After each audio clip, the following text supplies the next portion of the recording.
Facebook, Twitter, Google, Reddit, WhatsApp. The stranger part of this puzzle is that Red Bull Racing are yet to confirm their engine supply from 2019 onwards. Could they continue with Renault? And that is if Renault wish to continue with them, because there are rumors that they might not. Or would Honda come good by then, and would Red Bull Racing switch to Honda Power, or would a Porsche investment turn things around on the power unit front too? Irrespective of the uncertainty, Verstappen's signing of an extension indicates that plans might be in place, or getting there sooner or later. Else Verstappen wouldn't have committed till 2020. Daniel Ricciardo's new podium trick. Watch. But did Verstappen have another choice than to continue with Red Bull Racing? It's no secret that both Ferrari and Mercedes were interested in the young Dutchman. In fact, their existing contracts with Kimi Räikkönen and Valtteri Bottas respectively end in 2018, creating vacancy for either Red Bull Racing driver, and the first in line would have been Verstappen and then Daniel Ricciardo. The Inside Line F1 podcast is hosted by Mithila Mehta and Kunal Shah.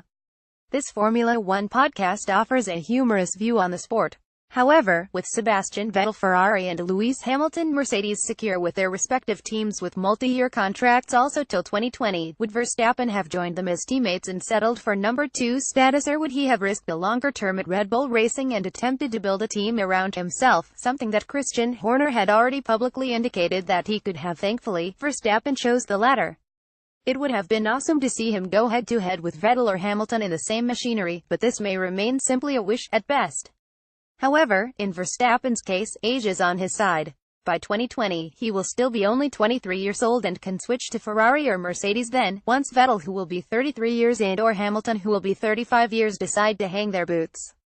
Penalties mar F1's efforts in America also. Like Vettel's contract with Red Bull Racing, we are certain that Verstappen's new contract shall have performance exit clauses too.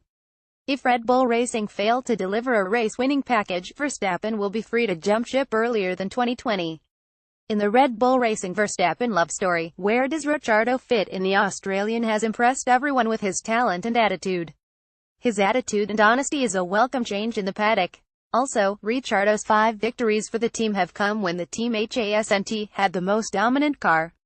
While he has been beaten by Verstappen on qualifying form, his race results have stood out this season. He has scored 8 podiums so far.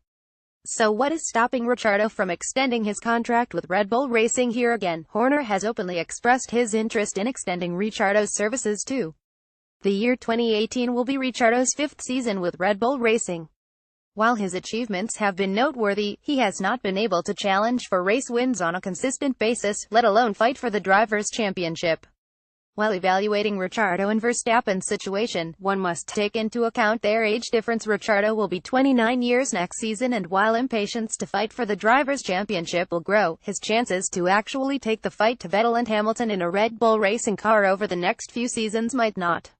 Red Bull Racing's power unit situation will worry Ricciardo more than Verstappen, and maybe this is why he's unwilling to commit just yet. Mithila Mehta and I have partnered with First Post for the 2017 Formula One season and will feature in their First Post pole position videos all through the season. Basically, we're now available in text, audio and video. So what could Ricciardo do next? He has partnered and beaten Vettel before at Red Bull Racing, so he knows that he can match the 2 title contenders on speed and talent. If he has to partner and beat Hamilton or Vettel to win the Drivers' Championship, so be it. It could also make his victory that much more sweeter, like Nico Rosberg's. However, in doing so, if he fails, he could be relegated to the dangerous number 2 slot. Should he decide to stay at Red Bull Racing, chances here too are high of him being a number 2 to Verstappen given Red Bull's love for him. In effect, Ricciardo might need to choose playing a possible second fiddle to Vettel, Hamilton or Verstappen. But this is where an old saying could come handy for Ricciardo: with high risk comes high returns. In our view, Ricciardo might be more comfortable partnering Hamilton at Mercedes for 2 reasons. First, he knows what it is like to partner Vettel, especially if you are the one beating him. Also, will Vettel allow Ferrari to hire Ricciardo as his teammate? Second, Mercedes appear to be far fairer when it comes to driver treatment. The year 2017 has been a testimony to the equal status that they offer their drivers irrespective of their Drivers' Championship status. This way, Ricciardo would know that he could get the Mercedes team to rally behind his championship cause if he is able to deliver results and take the fight to Hamilton and his other rivals. As for Mercedes, Ricciardo's personality and popularity will surely interest the parent brand, one that is consciously working towards changing their brand perception to attract younger buyers. However, come 2019, will they prefer to hire Ricciardo or promote their already waiting inline junior driver Esteban Ocon as they near Hamilton's potential retirement date? The 2019 driver silly season is already interesting and we have only just started. This post was first published on First Post and was co-written by Mithila Mehta.